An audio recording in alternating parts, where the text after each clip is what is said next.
अगर आपके पास भी छोटी सी प्यारी सी बेटी है तो ज़रूर आपके माइंड में उसके अच्छे फ्यूचर के लिए बहुत कुछ चल रहा होगा और ये चलना ज़रूरी भी होता है। तो आज की ये वीडियो आपको देखना बहुत ज़रूरी है, क्योंकि आज के इस वीडियो में बेटियों के अच्छे फ्यूचर के लिए एक बेस्ट इन्वेस्टमेंट प्लान के बारे में हम बात करने वाले हैं। शायद आपको मालूम है या नहीं है वो तो मुझे नहीं पता, बट मैं आपको आज बता देता हूँ कि 2014 से ही, बहुत सारे लोग जानते होंगे कि 2014 से ही गवर्नमेंट एक स्कीम चला रही है, जिस स्कीम का नाम है सुकन्या समृद्धि योजना।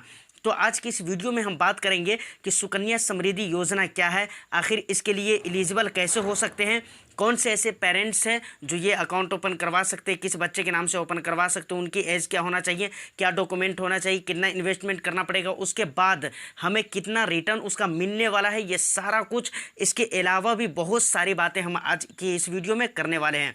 और लास्ट में, बिल्कुल लास्ट में, एक बहुत इंपॉर्टेंट कुछ बातें मैं आपको बताने वाला हूं कि आखिर कौन कौन सी वजह है जिस रीज़न से आपको ये अकाउंट ओपन नहीं करवाने चाहिए, इस पे भी हम बात करेंगे।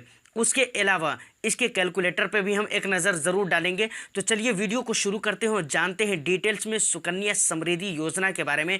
लेकिन उससे पहले हमेशा की तरह एक रिक्वेस्ट, चैनल पे अगर फर्स्ट टाइम विजिट कर रहे हैं या सब्सक्राइब नहीं किया है तो इंटरेस्टिंग कंटेंट के लिए चैनल को सब्सक्राइब ज़रूर कर लीजिए।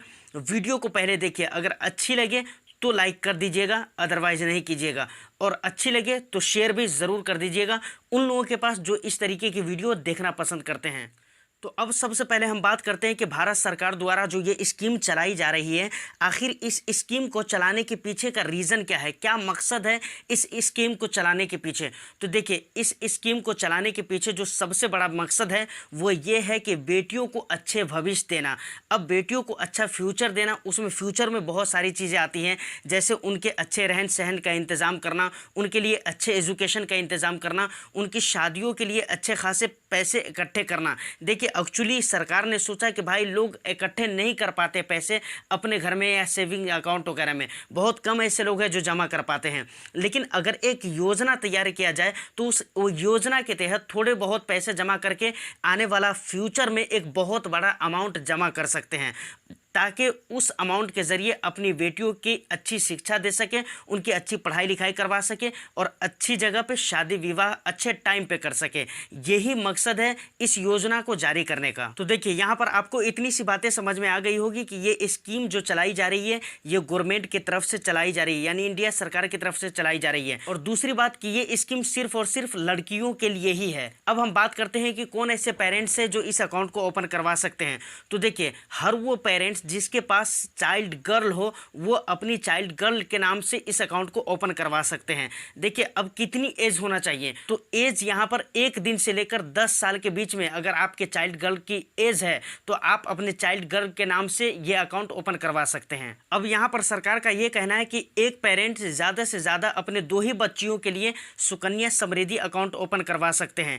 अब इस बात को समझना बहुत ही ज़रूरी है। मान कर चलिए, इसको थोड़ा हम एक एग्जाम्पल से समझेंगे ना तो बात और भी क्लियरली हमें समझ में आएगी। जैसे मान लीजिए कि एक पेरेंट है जिसने ऑलरेडी अपने एक बच्ची के नाम से सुकन्या समृद्धि अकाउंट खुलवा रखा है। अब दूसरी मर्तबा फिर उनको एक बेटी हो गई, उनकी एक लड़की हो गई, तो फिर उसके नाम से भी वो अकाउंट खुलवा लिया। अब अगर तीसरी बार लड़की हो जाती है तो वो तीसरी लड़की के नाम से अकाउंट ओपन नहीं करवा सकते हैं।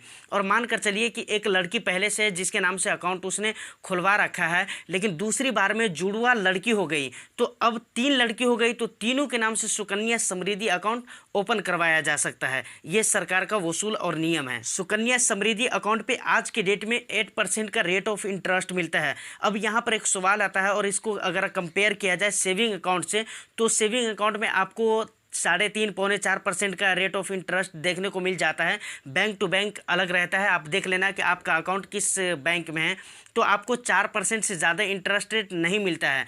वहीं पर अगर एफडी से अगर इसको कंपेयर करें तो आपको 6%, 5% इस तरीके का रेट ऑफ इंटरेस्ट मिल जाता है एफडी इन्वेस्टमेंट पे। लेकिन जिस वक्त मैं इस वीडियो को शूट कर रहा हूं, यानी 2023 जून में, तो आज की डेट में सुकन्या समृद्धि अकाउंट पर 8% का रेट ऑफ इंटरेस्ट देखने को मिल जाता है। तो आप इन दोनों चीज़ों से, एफडी से और सेविंग अकाउंट से कंपेयर करें तो हर कोई कह सकता है कि दोनों में बेहतर सुकन्या समृद्धि अकाउंट का रेट ऑफ इंटरेस्ट है। देखिए, अब एक बहुत ही ज़रूरी बात आती है कि इस अकाउंट को ओपन करवाने के लिए कौन कौन से डॉक्यूमेंट हमें सबमिट करने पड़ेंगे, देने पड़ेंगे। तो सबसे पहले अगर पेरेंट की बात करें तो पेरेंट के आधार कार्ड होने चाहिए। पैन कार्ड है तो और अच्छी बात है, अदरवाइज कोई बात नहीं है, आधार कार्ड से भी चल सकता है।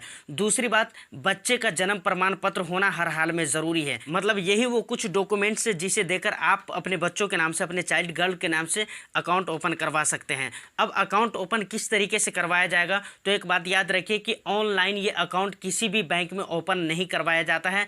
किसी भी स्टेट में, किसी भी बैंक में ये अकाउंट ओपन ऑनलाइन नहीं होता है, याद रखिएगा इस बात को। हमेशा आपको ऑफलाइन ही इस अकाउंट को ओपन करवाना पड़ता है। अब किस बैंक में आप इस अकाउंट को ओपन करवा सकते हैं, तो देखिए आप नेट पे सर्च कर लेंगे, आपको बहुत सारे अकाउंट्स बहुत सारे बैंक मिल जाएंगे। जैसे एसबीआई हो गया, सेंट्रल बैंक हो गया, एचडीएफसी हो गया, आईसीआईसीआई हो गया, कैनरा बैंक हो गया। इसके अलावा भी बहुत सारे सरकारी और प्राइवेट दोनों तरह के बैंक आपको मिल जाएंगे, जहां पर आप सुकन्या समृद्धि अकाउंट अपने चाइल्ड गर्ल के नाम से ओपन करवा सकते हैं। अब इन सारे प्रोसेस के बाद अकाउंट अगर ओपन हो जाता है तो आप साल में 2 बार 3 बार जितनी बार चाहें आप पैसे जमा करवा सकते हैं। बस एक बात यहाँ पर ध्यान रखने वाली ये है कि आपको कम से कम एक साल में 250 रुपीज़ जमा कराना हर हाल में अनिवार्य होगा। मतलब इतना आपको जमा कराना ही है, 250 रुपये। और ज़्यादा से ज़्यादा आप 1.5 लाख रुपये तक एक साल के अंदर जमा करवा सकते हैं। 1.5 लाख से अगर ज़्यादा चाहेंगे कि 1 ईयर के अंदर हम जमा करवाएं तो ऐसा नहीं हो सकता है। अब इन सब के बाद अगर सुकन्या समृद्धि अकाउंट पर लगने वाला टैक्स की बात करें तो under section 80C of income tax के आपको जो है ना 1.5 लाख रुपये का रिलीफ मिल जाता है, रिबेट मिल जाता है। मतलब 1.5 लाख रुपये की छूट मिल जाती है आपको, तो ये एक अच्छी बात हो जाती है। अब यहाँ पर एक बहुत बड़ा सवाल ये हो जाता है, मान लीजिए कि एक चाइल्ड गर्ल है जिसकी उम्र है 9 साल। 9 साल की उम्र में उसके पेरेंट ने उसके नाम से सुकन्या समृद्धि का अकाउंट ओपन करवा दिया, और चूंकि ये अकाउंट जो मेच्योर होता है वो 21 साल में होता है। तो अब सोच करके देखें कि 9 साल की उम्र में जब अकाउंट ओपन करवाया गया तो 21 साल के बाद वो अकाउंट मेच्योर होगा, तो लड़की की उम्र कितनी हो जाएगी आप सोच कर देखें, उम्र हो जाएगी 30 साल। तो क्या 30 साल की उम्र में कोई अपनी बच्ची की शादी करता है क्या? नहीं ना। आज के डेट में हिंदुस्तान में ज़्यादातर जगहों पे 20 साल, 22 साल, 25 साल भी ज़्यादा हो गया, 22 साल होते होते लड़की की शादी हो जाती है। अब यहाँ पर एक सवाल ये आता है कि भाई अकाउंट कब मेच्योर होगा? 30 साल की उम्र जब लड़की की हो जाएगी, लेकिन शादी कब करनी है? 21-22 की उम्र में करनी है। तो क्या ये अभी अकाउंट को जो मेच्योर होने का टाइम जो है, ये मैच्योरिटी से पहले क्या अकाउंट से पैसे निकाला जा सकता है या नहीं निकाला जा सकता है?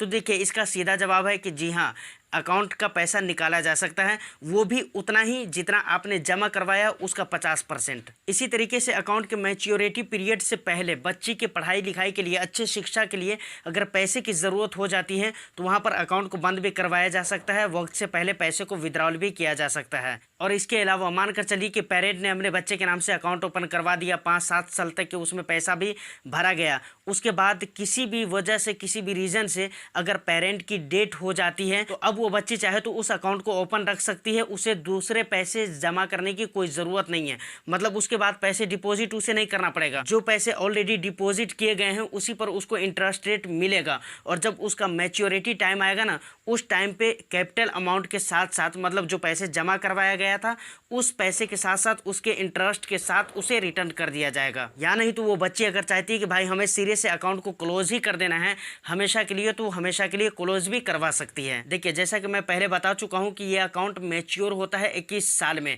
देखिए एक्चुअली ये काम कैसे करता है इस चीज़ को समझिए। ये अकाउंट जब भी आप ओपन करवाएंगे ना तो 15 साल आपको पैसे भरता रहना पड़ेगा। उसके बाद 6 साल का और भी ओवर लॉक इन पीरियड होता है। मतलब 15 साल आपको पैसे जमा करना है, उसके बाद 6 साल आपको पैसे जमा नहीं करना है। ये इसी तरीके से सरकार के पास, गवर्नमेंट के पास पड़ा रहेगा। 21 साल जब हो जाएंगे आपके अकाउंट के, तब जाकर ये अकाउंट मैच्योर होता है। अब हम बात करते हैं कुछ ऐसे रीज़न के बारे में जिस रीज़न से आपको ये अकाउंट ओपन नहीं करवाना चाहिए। मैंने कहा था ना, कुछ ऐसे रीज़न के बारे में भी बात करेंगे जिस रीज़न से आपको अकाउंट नहीं ओपन करवाना चाहिए। देखिए सबसे पहला रीज़न है, जब 2014 में सरकार ने इसको पहली मर्तबा लॉन्च किया था, उस टाइम पे जो इंटरेस्ट रेट मिलता था वो 9.1% का इंटरेस्ट रेट मिलता था।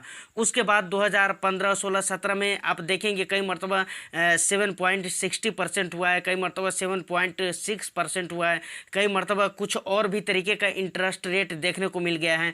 और आज की डेट में मैंने बताया है कि आज के डेट में जो इंटरेस्ट रेट चल रहा है सुकन्या समृद्धि अकाउंट का वो 8% चल रहा है।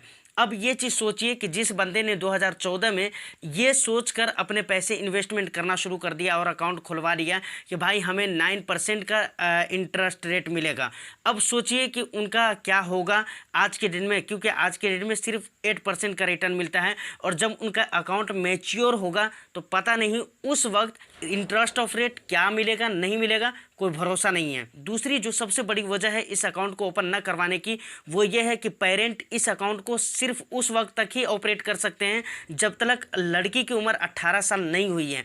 लड़की अगर बालिग हो जाती है तो ये पूरे अकाउंट का एक्सेस लड़की के हाथ में चला जाएगा। अब सोच कर देखिए, अगर किसी पेरेंट ने 50,000 का सालाना जमा करवाया है उस अकाउंट में तो मतलब 7 लाख रुपये, ऐसा 7,50,000 ऐसा कुछ हो जाता है अमाउंट, आप जोड़ कर देख लीजिएगा।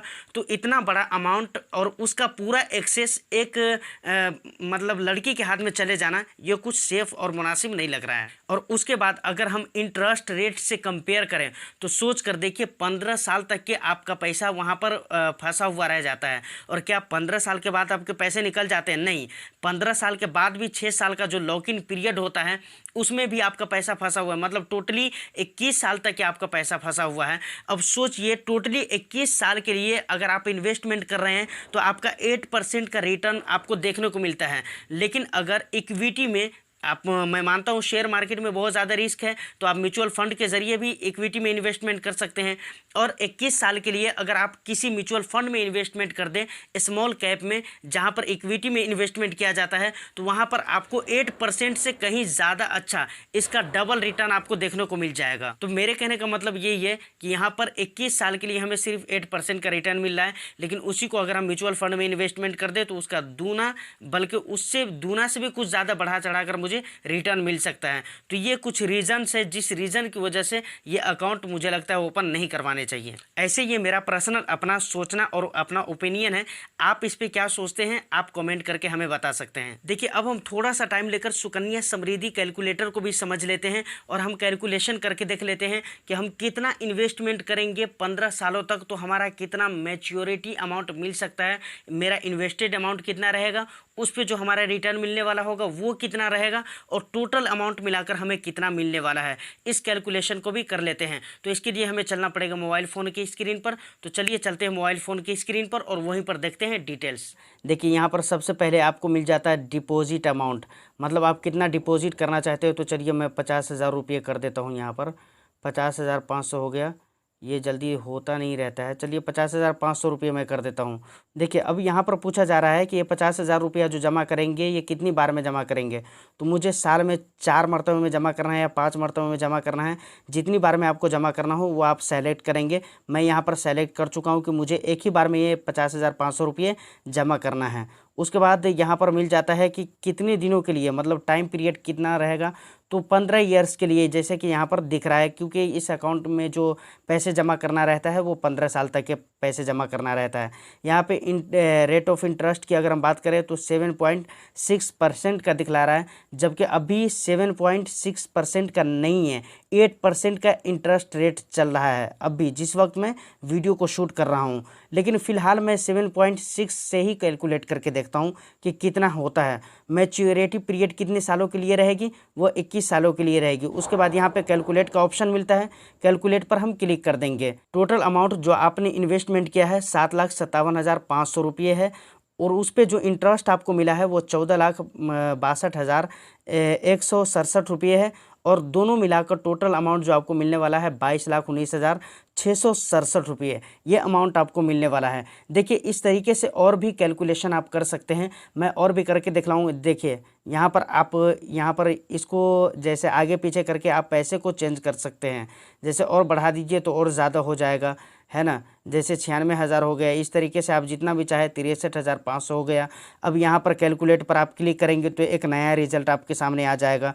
तो इस तरीके से आप अलग अलग तरीके से कैलकुलेट करके देख सकते हैं। फिर आप ये काम खुद से भी कर सकते हैं और खुद से भी समझ सकते हैं। ज़रा इसको स्क्रॉल करेंगे ऊपर की तरफ तो यहाँ पर और भी बहुत सारी चीज़ें आपको देखने को मिल जाता है। मतलब यहाँ पर फाइनेंशियल ईयर दिया गया है, मतलब फाइनेंशियल फर्स्ट ईयर में आपने 63,500 रुपया जमा किया, उस पर जो आपको मिलने वाला इंटरेस्ट है वो 4,826 रुपये है और दोनों मिलाकर 68,326 रुपये आपका बन जाता है फर्स्ट फाइनेंशियल ईयर में। उसके बाद सेकेंड में आप देख सकते हैं, थर्ड में देख सकते हैं। इसी तरीके से टोटली आप रीड कर सकते हैं और देख सकते हैं। तो अभी तक मुझे ऐसा लगता है कि मैंने काफ़ी सारी बातें आपको सुकन्या समृद्धि अकाउंट से रिलेटेड बता दी है मैंने आपको, और काफ़ी सारी जानकारी मैंने आपको प्रोवाइड करवा दी है। देखिए एक्चुअली ये वीडियो मैं अपने एक दोस्त, अपने एक भाई के कहने पर बना रहा हूँ जो बी फाइनेंसर यूट्यूब चैनल के फैमिली मेम्बर्स हैं। उन्होंने कहा कि मुझे इस पर वीडियो चाहिए, तो मुझे ऐसा लगा कि बिल्कुल ये सेंसिटिव मैटर है और इस पर वीडियो आनी चाहिए और ये ज़रूरत है। आज उन्होंने कहा है, अगरचे कहा एक भाई ने है, लेकिन इस वीडियो से लाखों लोगों को फ़ायदा होने वाला है। आप भी चाहे तो इसको शेयर करके फ़ायदा पहुंचा सकते हैं। तो इसको शेयर ज़रूर कर दीजिए, वीडियो को लाइक ज़रूर कर दीजिए, चैनल को सब्सक्राइब ज़रूर कर लीजिए इंटरेस्टिंग कंटेंट के लिए। फिर मैं मिलता हूं किसी नेक्स्ट वीडियो में। जब तक के लिए all the best. Thank you for watching.